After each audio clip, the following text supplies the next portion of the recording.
имрӯз дар конфронс-толори китобхонаи марказии шаҳри Турсунзода семинар машварат доираи паҳншавӣ ва пешгирии бемории ВИЧ-СПИД баргузор шуд. Дар ин нишаст намояндагони ташкилотҳои ҷамъиятӣ ва мақомоти маҳаллӣ иштирок карданд.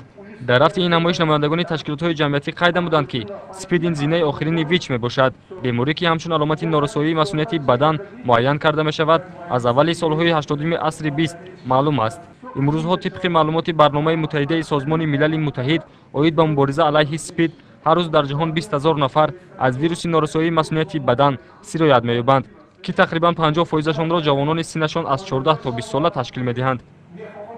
ҳамкорои мо, шарикони мо ин аз мақомотои иҷроии ҳокимияти давлатӣ дар маҳалҳо, мақомоти иҷроии ҳокимияти давлатии шаҳри Турсунзода, ноҳияи шаҳри Нав, шаҳри Ҳисор, шаҳри Конибодом, шаҳри Исфара ва ғайра.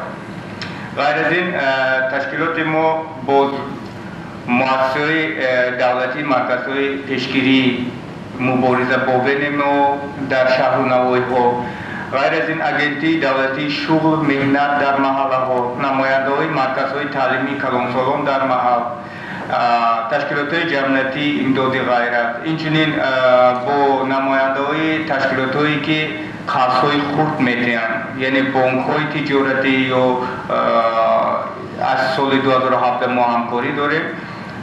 мақсади мо ин на танҳо бо пешгирии худи ВНМО, балки кӯмаки моддӣ, тиббӣ, ҳуқуқӣ ва иҷтимоӣ расондан ба ин шахсон мебошад.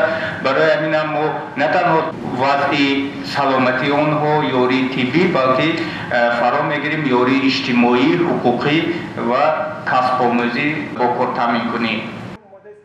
мақсад аз роҳандозӣ шудани чунин нишасту ҳамоишҳо ҳушдор намудани сокинон аз бемории марговари ВИЧ-СПИД мебошад.